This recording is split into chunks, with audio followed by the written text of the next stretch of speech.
आसाराम की मुसीबत कम होने का नाम नहीं ले रही। आपको बता दें कि जोधपुर सेशन कोर्ट ने एक बार फिर आसाराम की न्यायिक हिरासत बढ़ा दी है। अब आसाराम को 25 अक्टूबर तक जेल में ही रहना होगा। साथ ही जोधपुर अदालत ने दूसरे 5 आरोपियों की भी न्यायिक हिरासत बढ़ा दी है। 5 आरोपियों की न्यायिक हिरासत के साथ आसाराम की न्यायिक हिरासत 25 अक्टूबर तक बढ़ाई गई है ताकि आसाराम से पूछताछ की जा सके। तमाम सबूत आसाराम के खिलाफ मिले हैं। उनके अलग अलग आश्रमों पर छापेमारी की गई है, वहां से सबूत इकट्ठा किए गए हैं और अब जोधपुर सेशन कोर्ट ने यह आदेश दिया है कि 25 अक्टूबर तक आसाराम को जेल में ही रहना होगा। न्यायिक हिरासत उनकी बढ़ा दी गई है। जोधपुर जेल में बंद आसाराम ने पूछताछ के लिए अहमदाबाद पुलिस ने गांधीनगर की एक अदालत में ट्रांसफर वारंट भी हासिल कर लिया है और पुलिस ने सूरत की 2 बहनों की तरफ से जो आसाराम और उनके बेटे नारायण साईं के खिलाफ आरोप लगाए गए थे उसकी भी जांच शुरू कर दी गई है। लेकिन अब मुसीबतें बढ़ गई हैं आसाराम और उनके बेटे के लिए। आसाराम एंड फैमिली इस वक्त बड़ी मुश्किल में है। हाईकोर्ट में याचिका आसाराम के बेटे नारायण साईं की तरफ से दाखिल की गई। हालांकि वो फरार चल रहे हैं और उनकी तलाश के लिए 6 टीमें भी गठित की गई हैं। लेकिन बड़ा सवाल ये कि कब हिरासत में लिए जाएंगे आसाराम के बेटे नारायण साईं, क्योंकि उनके खिलाफ भी यौन उत्पीड़न का मामला दर्ज कराया गया है 2 बहनों की तरफ से। इस सिलसिले में उनसे पूछताछ की जानी है, लेकिन पूछताछ के लिए अभी तक उन्हें हिरासत में नहीं लिया जा सका है।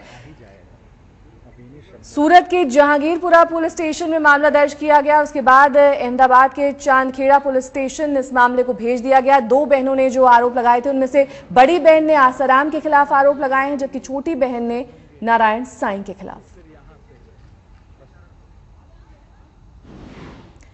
तो सूरत की बहनों के इल्जाम से बचने की कोशिश में आसाराम और नारायण साईं का नया हथकंडा क्या है, बता रही हैं आज तक संवाददाता गोपी घांगर।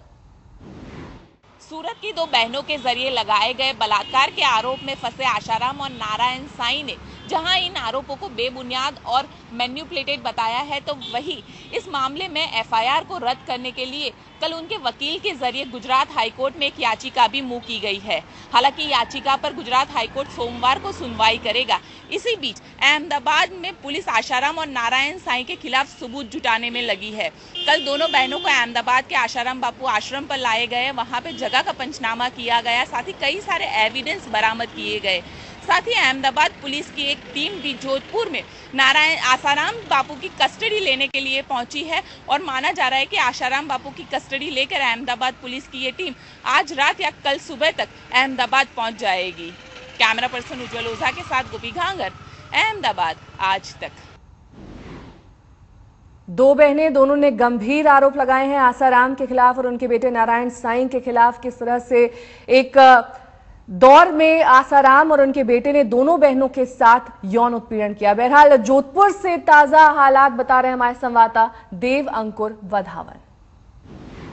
नाबालिग से दुष्कर्म के आरोपी आसाराम की मुश्किलें बढ़ती हुई नजर आ रही हैं। आज आसाराम समेत 5 आरोपी जोधपुर के सेशन न्यायालय में पेश हुए, जहां से उनकी न्यायिक हिरासत 25 अक्टूबर तक बढ़ा दी गई है।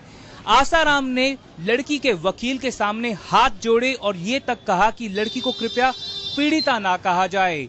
दूसरी तरफ गुजरात की पुलिस भी जोधपुर में आ चुकी है और आसाराम की ट्रांजिट रिमांड के लिए कोर्ट में अर्जी लगाई हुई है। उस मामले पर कोर्ट आज लंच के बाद सुनवाई करेगा।